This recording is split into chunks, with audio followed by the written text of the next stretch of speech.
have even considered had we not done some reading or done some research into it.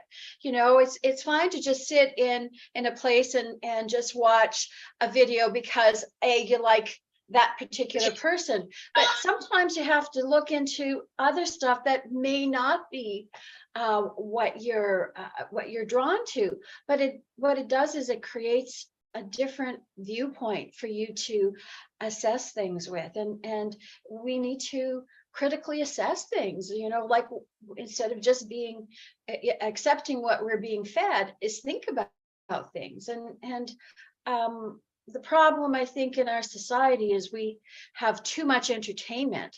So we don't have to think about anything. We don't have to do anything because it's all done for us. But it's important, like you said, to sit back and just be and contemplate all of that. And I think we all have to go through those periods where instead of doing, we're receiving. And that's all part of it. It's so funny that you said instead of being entertained, because there was a post the other day with, you know how you can press that button and play the game. And so on the little game thing, it put me as a man again. And a friend of mine was talking about the fact that there's an agenda and they keep making people men instead of women. Sorry about that. They keep making people men instead of women on the apps. And I was saying how, you know, there's something to this whole idea of what's fluctuating with sex and so on, that I think a lot of, you know, of course, a lot of men are pushed to not be emotional. They're told they got to play with trucks and be a mechanic and play football in the past. And women have been told that they need to marry and have kids, and your self-worth is based on how many kids you have and, you know, whatever little, you know, stars by your name for being this classical good mom. And a lot of people, you know, we don't always fit in those categories. Maybe some of us don't have kids at all. Maybe we'll not ever get married, but we're not necessarily, we should do a lot more thinking and maybe a little less reproducing, which some people might not want to hear that. But, you know, I think we came from beings that were more thinkers. And because of this manufactured society, we're being told you got to pump out kids. But why was that? That's for like child labor, slave labor. It's because we were labor for some other group of people that we've been told to be fruitful and multiply. And it's, well, the other side of that was, like you said, entertainment. I said we need to spend less time being entertained and more time thinking, but that kind of went on like a little tangent, but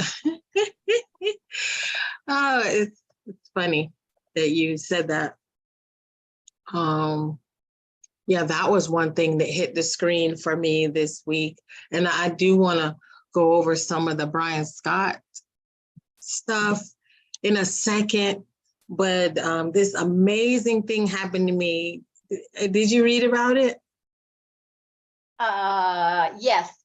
Girl, I thought I was going to, I don't want to say I thought I was going to die, but I literally just thought, wow, how did you do this?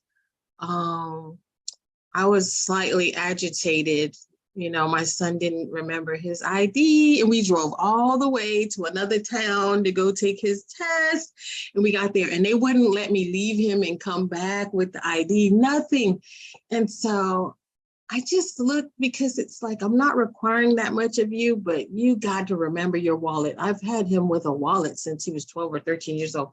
So anyway, I got a little bit agitated. And my head was kind of booming because I was getting kind of the runaround of these are the solutions. And we went to the store, and even someone out of the blue was texting me, what you doing? Somebody that I haven't talked to in like 15 years just says, what you doing? Refuses to tell me who it is and wants to. I said, you know what? I don't feel good today. I have a headache and I'm a little bit pissed off and I don't feel like playing Clue. but I don't want to like ream the person because it, you know, whatever it is that they're doing or going through that day, you know, it's someone that I know, and they think that they're just reaching out to somebody who normally, probably when I was around them, was always in a good mood. Maybe, I don't know. I don't want to pretend that I was always in a good mood. I wasn't. But I was like, today I'm not feeling it, and I'm just really pissed off. And they would refuse to tell me who it was, and they were like giving clues, and I was just like, you know what? And then they put some of their crap on me that day. You know how sometimes people have this sidewinding remarks. Well, I said, well, give me 30 minutes and I'll be home. And they said, well, I could be dead by then. You know, I'm just thinking about killing myself. And I'm just like, what the, like, okay. But I'm not going, I guess some people might say, oh, that's heartless, but I wasn't going to leap forward into that because I'm thinking suicidal people don't have 30 minutes to screw around playing Clue on the phone. You'd have been like, hey, I really need to talk to someone. But instead you were joking, and then you want to throw that in there to make me feel guilty. And I just never responded. So by the time I get to this little store, my head is booming. And me and my son make our purchase. We cook, I go to sleep, I wake up, and now I want to pay this bill, and I can't find my purse anywhere. And I had took $1,000 cash out of the bank the day before so that I could put it in an account to pay bills. And I was like, wow, that's just gone. And I was looking and freaking, kind of freaking out, but it was different. Like in the past, I would have destroyed my whole house looking for this money. But I was just like, it can't be. I know that life is better than this. Like, this is not my life. It just can't be. And I talked to my neighbor. There was a lady sleeping. She's been sleeping in a car across the street in like a parking lot. And I was like, no way she could come in my yard, past my neighbor, into my driveway. And I was just, you know, did the raccoons take it and put it on the roof? I don't know. I could not. I was just like, but I just, you know, I couldn't freak out all the way. But then I start to think like, well, you know what? Your money's going to come back to you in some way, shape, or form. You're going to go to sleep. You're not going to stay up all night. You're not going to rip your house apart. And I thought about it, though. I thought, you know, if somebody brings me back this purse, it's going to be because this is a person that just loves God. You know what I mean? Or fears God, however you want to put it, loves God. And I see a lot of people angry about how they've been hurt in their churches or in their religions. But there really are people that do go to church or mosque or synagogue, and they really are doing it because they do have a desire to please God. Like, just because we've been hurt by certain religions or people that are involved in these religions, it doesn't mean that there aren't really good people that really, really, truly are trying to live to please what they believe is their version of God, what they believe is God, which I believe is source. And I know, you know, we talked about this before because people got these books like Fuck Jesus and all this stuff. But, you know, regardless of how much knowledge you have about the history of the names and God and religion, these people and their belief system is very strong. And so I just don't feel it's something to kick dirt on, you know? I don't know. You've seen that, right? Right. People are extremely triggered by these religions. And it just took me to mind of this conversation I had with a person who was a Jehovah's Witness. And it's not like to bash Jehovah's Witness, but I went to Kingdom Hall. So I was in this phase one time where I considered going back, because if you look at the beginning of 2020, like, it makes a lot of what Kingdom Hall or what Jehovah's Witnesses were saying was true. Like, don't accept blood products, get off the television, right? The television is toxic and it's poisoning you with the thought forms. And don't try to be a part of the mainstream. Come away from that and go on the narrow road. Like, there are principles in there that are like, yeah, this is, seems like they must have known something. But, I was not wanting to enter into any, how do you call it? Institution, right? Like Right. institution. And so this young man told me, he said, he was just blatantly talking about how everyone was going to hell. Also, please keep in mind that he is a Jehovah's Witness who works in the rap industry and watches sports, and was telling me to be afraid of gematria. Because there's certain people in gematria that can predict the endings of the football games and everything, and they can just show you stuff. And so you were anti that, but you're rap. And then you understand things about the Illuminati, and you sitting there wearing a Buccaneers cap where there's one eye covered. That's when I realized all the sports teams, like most of them have one eye covered. I don't know if you realize that, or they only show one side of their face. And he was just sitting there telling me how everybody else was going to go to hell because they were not Jehovah's Witness. And I thought to myself, like, that's absolutely ridiculous, because there's some really nice Catholic people in the world that would feed homeless. They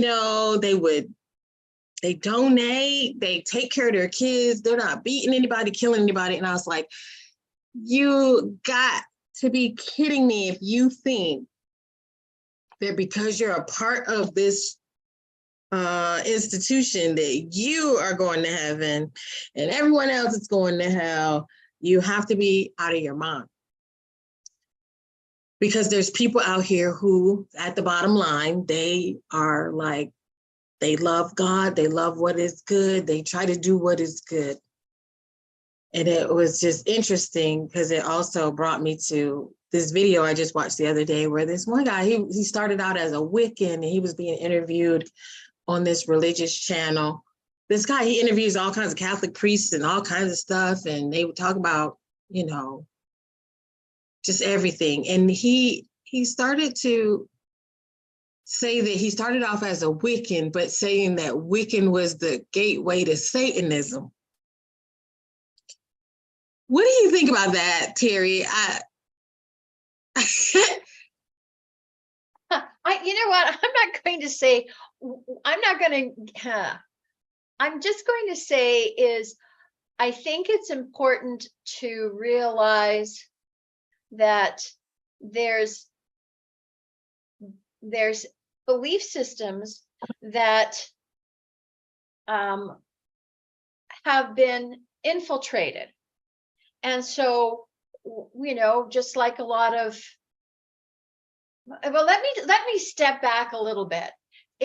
We were talking a little bit before about some of the stuff that we listened to on the Reality Revolution, and how we can be part of groups, and then we say, how come I'm not hearing this? Or how come nobody wants to talk to me? How come this spirit doesn't? It's because we carry a higher vibration. So they know they can't pull the wool over our eyes. But I think what happens in a lot of these quote belief systems, they've been infiltrated by energies that are self-serving. And so they get followers that are believing in this box of information, right? And so they believe everything that they're being told without taking the time to ask themselves, what is this all about? So I know I'm not answering the question, but what I'm saying is that, and all of these things, there is truth, but you have to be discerning. And if you're going to become a blind follower, where is that path leading you? So with any of it, there's truth, there's light to it, but you have to see, okay, is this more in the light, or is this more in the dark? Where's this path leading me? And so a little bit here and a little bit there is like, oh, no, that's okay. But how far do you go down that path? And then you realize, I'm lost in this information. So yeah, I don't know. That's not giving you an answer, but it's giving you an answer. You hit the magic button, because what you said was self-service. Wiccan is not about self-service. Wiccan is about, I am one with everyone and I am one with nature. That has nothing to do with Satanism. And what this young man proceeded to do was go through his little explanation. And the gentleman interviewing him asked him, well, what is Wiccan? What were you doing? And he said, well, I had my idols and I would go make sacrifices and then I would beg a god to give me what I wanted. And I would do rituals. And he's talking to a person like, you are Catholic. And I was thinking to myself, okay, let's just skip the fact that you got the round birthday cake that's cast in a circle and you're lighting candles and you're blowing it out and making a wish, because candles signify the beginning of a ritual, in case people don't know that. That's what that is. That's, you light the candles and you say, hey, spirits, let's get started. That's what lighting the candles is about. And then you blow out the candle and you make a wish. And then in Catholic Church, you have candles. You got pictures of Mary and Jesus, and you got your idols, like he said, right? And you got the candles, and you got sage being burned, because they burn that. And then you go and you say, please, please, please, please, please, God, if you do this for me, please. And then you eat the bread, that's the body, and drink the wine, that's the blood. And because he talked about his chalice. And I was thinking, how are you going to sit here and say, okay, so what the Wiccan was doing was this, and it led you to Satanism, but it's basically the same rituals that you really got in the Catholic Church. It's just now you're including nature. And then he talked about the progression, which really was the answer to why you're a Satanist. It has nothing to do with candles, Wiccan, nothing. What happened was a girl broke up with you and you wanted to have girls, money, and cars. And so you decided to step your game up and you went into Satanism. So basically it's like he said it was one thing, but it was like, no, it was your desire to service to self that took you there. And there's just some things going on around us amongst even so-called spiritual people or UFOers or truthers or disclosure people. And it was a classic example the other day. I was on the page and they were talking about the problem with taking the free phones from the government. And it was more about tracking information. And this one young lady confessed that she herself took one of those phones. And this guy laid into her about being a thief, that she's stealing from the government or stealing from the people, that the money stolen from the government, and then you are the one who's stealing it. And this is a lady who's disabled. And I was like, what? That we have among us these people that are zealots and they like to sensationalize things and be flamboyant so that they can be seen. And he's like, I just got interviewed on this and I just got interviewed on that. And it's like, yeah, even this comment is service to self, because you're just blasting somebody else out of the water so you can look cool, smart, or whatever it is. And you're really just more worried about your views. And I asked a few people, like, do you know this nut job? Because that is a nut job and I don't, stumble on that. Their name was Hecker, but it should have been Heckler. I don't stumble on that either. This person is just a flamboyant, just wow. The humanity part is lost. And I'm looking at just different situations where even we've participated in here, like, how could this person do this to me? And it's like, the humanity part is missing. The heart part is missing. And that's a lot of what Brian Scott is talking about in this Law of One video. there's this part where we all might watch the same videos. We might believe in super soldiers. We might, whatever it is, you might love tarot and you might believe in, color therapy and all these things. And where we outwardly look like we're the same, we are not. And that is because our hearts are different. And I would just let you speak on that if you want to. Because I dragged you on here on Saturday. I was like, Terri, what you doing? And the hearts of people are different. Well, and I think this is, yes, the hearts of people, and part of our journey, you were talking about are people going to go to hell and stuff.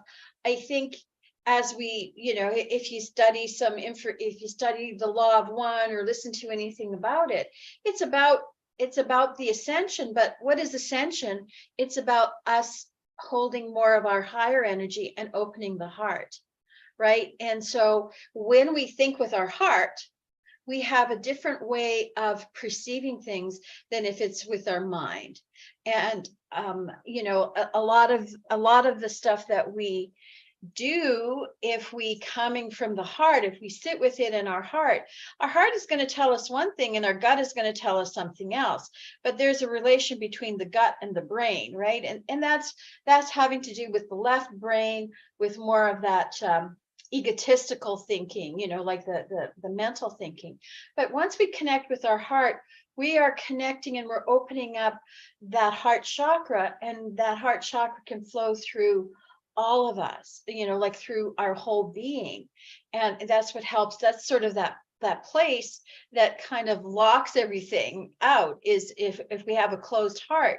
And so then you end up not being in that flow. So when we talk about people being in the flow, is they're opening up their heart.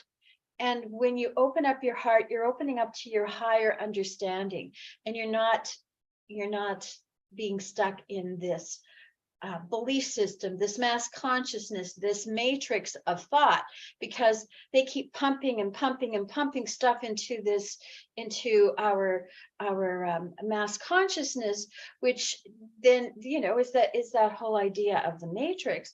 And so this is what we're supposed to believe, this is what we're supposed to think, this is where you get the whole idea of people being not being able to think for themselves, is because they're not connecting with their heart. As soon as you connect with your heart, you connect with that aspect that's outside of this time frame, and we can then see things from a different perspective. So then you become the one who is viewing the one who's in the game, right?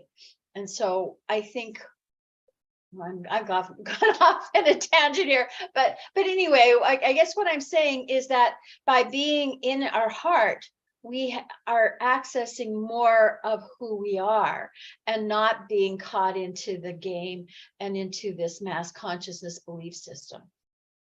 Yeah, I'm not gonna keep everyone here like super long time, but there were some things that Brian Scott, or that basically that they discuss in the Law of One, and like we just got through saying, is the self-interest that's a problem, where people are trapped in their own self-interest. They got ego gratification, because a lot of people really, people are coming into spirituality. It's like school teachers that don't have the heart to teach at school.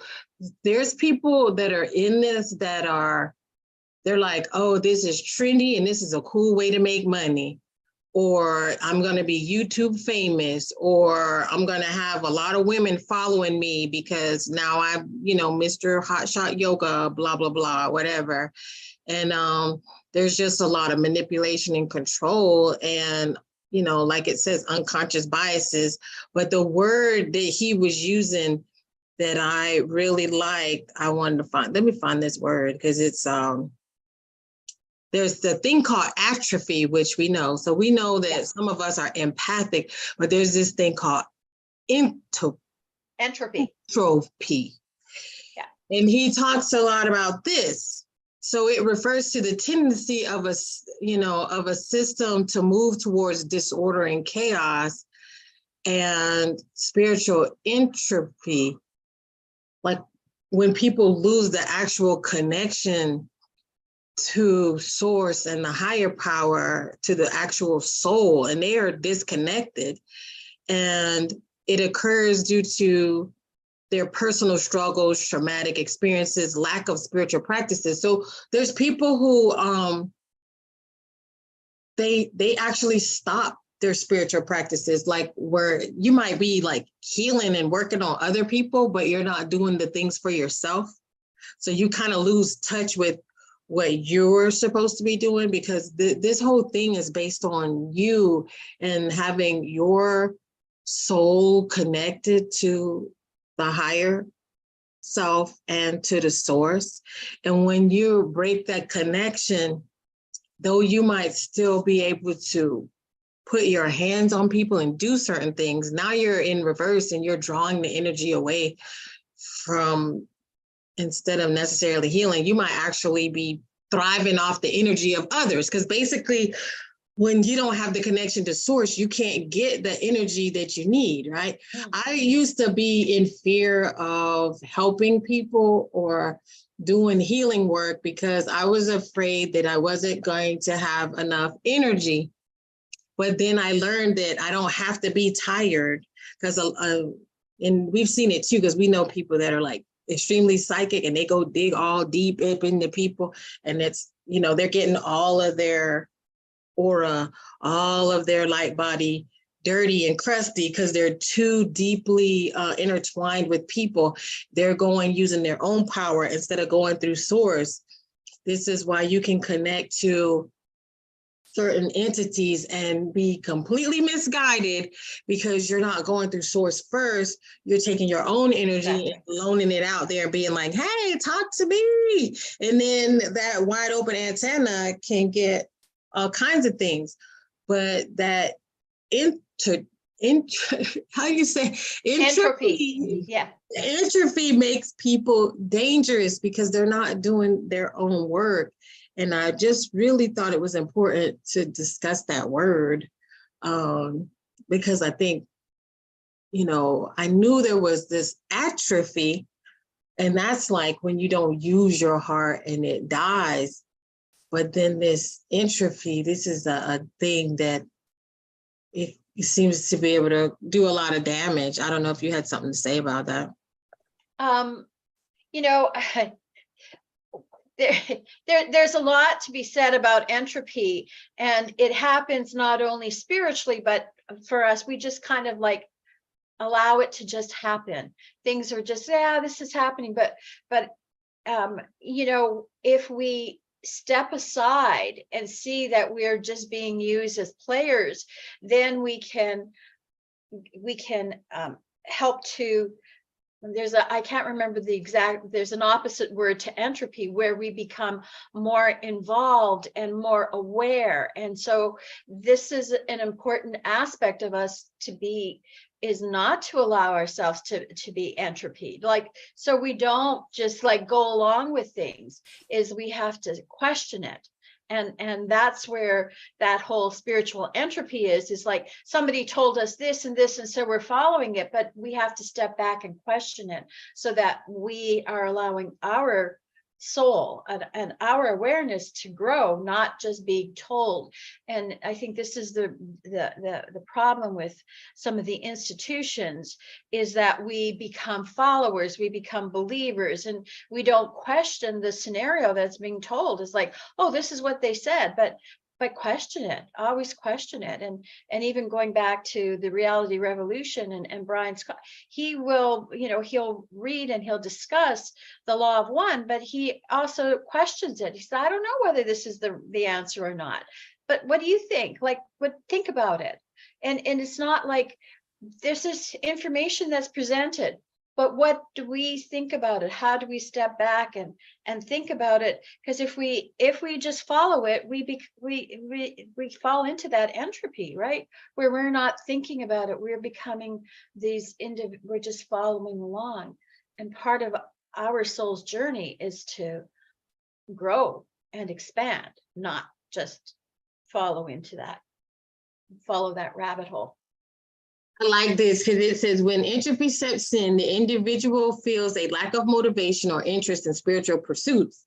They experience in the decline of spiritual practices or questions, or they don't even question their beliefs or values. They may also feel disconnected from their inner selves, others, and the world around them. This allows you to, like attack people and try to destroy people and sabotage them. And, you're like, what is going on with this person? And to counteract spiritual entropy, individuals may need to engage in practices that promote spiritual growth and renewal. This can include meditation, prayer, engaging in seeking guidance and stuff like that. But a lot, I'm just seeing it like this guy just leveled this lady and berated her like one comment after another. And I was like in shock that 75 people that I know and you're out here acting like this with your, your butt cheeks flapping in the wind, just talking trash, and then just insanity. But I'll come back to this original story. Well, yesterday when I woke up, I did go back to the last store that I was in. My purse was in there intact with all $1,000 in there. And I even tried to give the lady money, and they refused to take it. And they said, no, this happens all the time. And we just zip it up and put it, and we don't touch it. And I bust into tears because I knew that these had to be people that they respect their fellow human beings. They have a heart, and whatever it is that they practice, Catholicism, whatever it is that they, Baptist, Pentecost, whatever they were, I knew that they had to have a connection to source, that they had to have this connection. And this connection isn't based on this labels of these communities that we are in. It's based on individuals that truly live and want to be connected to source, where on the outside, it looks like they are so different. And I think we get really caught up, and it's like the Capulets versus the Montagues, right?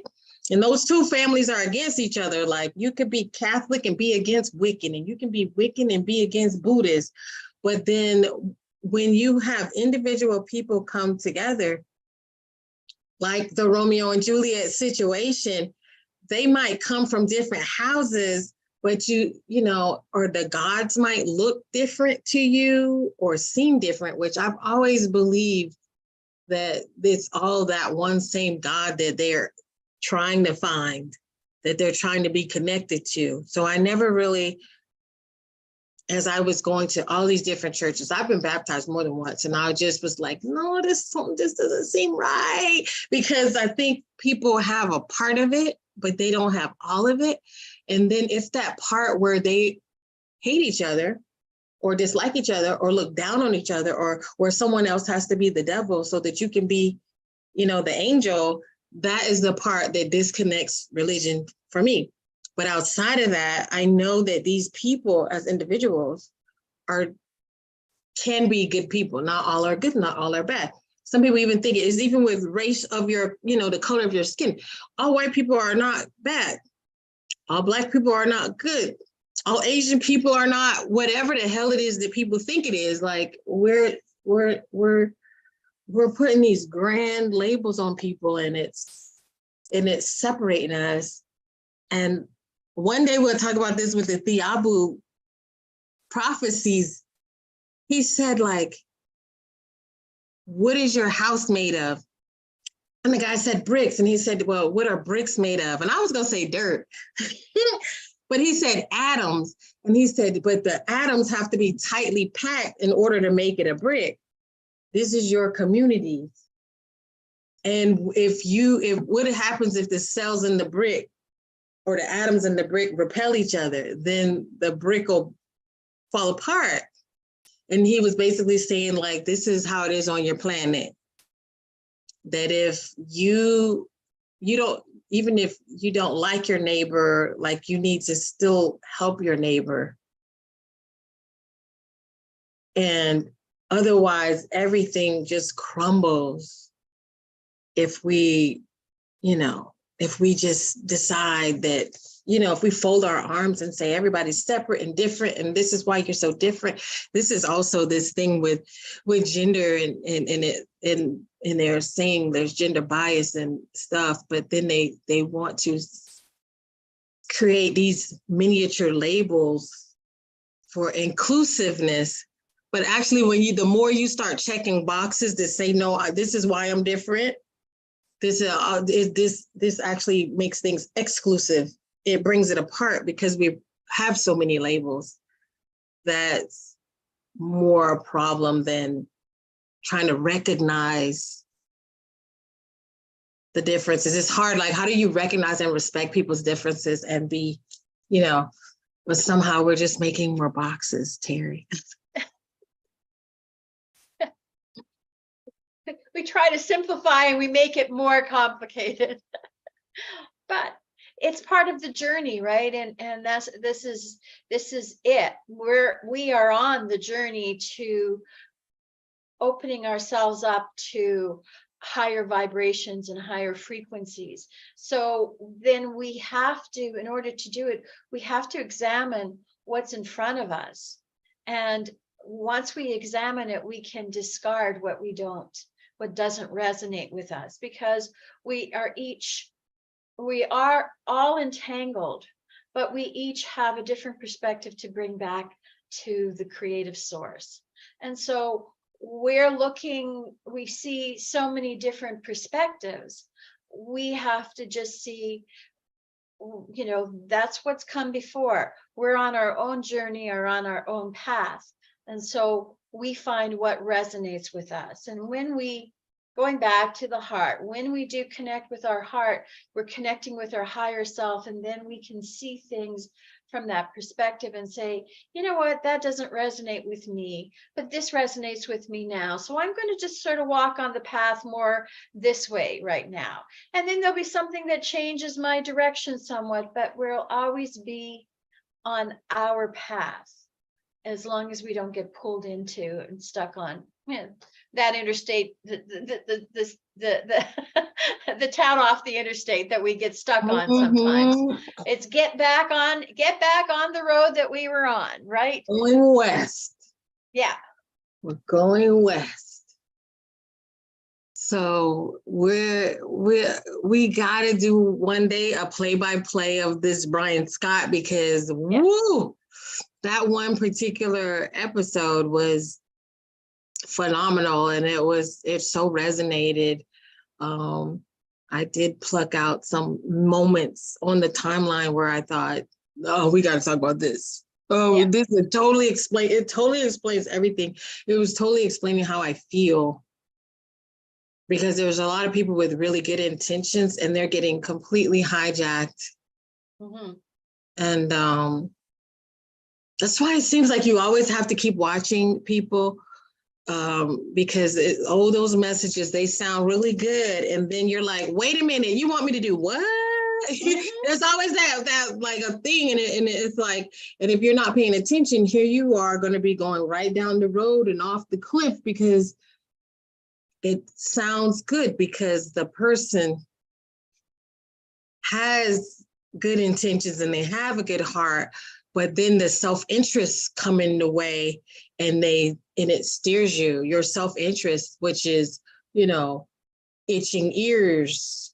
The people around you have itching ears. They want to hear a special kind of message, and it's like, oh, let me make them a message, because now you're leading towards what people want to hear versus what is right. And people want to make predictions. People want to really have big predictions, and that's a big ego thing, where people want to I want to be the first one to say it, and it's fresh off the presses, and it's like, I predicted this was going to happen, and it's happened just like I predicted. Yeah, as soon as that comes into play, it's like, okay, let me step back from that, because is that self-serving? And yeah, it is. And some of the people, I feel like a cornball all the time. And I know you do too. Sometimes you're like, well, I said this already. You say that. And I'll be like, say it louder, Terry. But sometimes it's like, because you don't have this showstopper type thing. But, you know, and then how many, you know, we'll talk about it when we go over the Brian Scott. But this is Saturday. We're going to enjoy the rest of our Saturday because I know Terry has to go soon. Yeah. All right. And yeah, we're just coming to the end of the week, and we're just going to contemplate everything and just yeah, think about things. Think about who you are and who you follow, and why do you follow that particular belief system.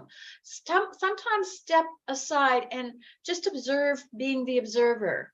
And, you know, you may get that like, oh, damn, why did I follow that?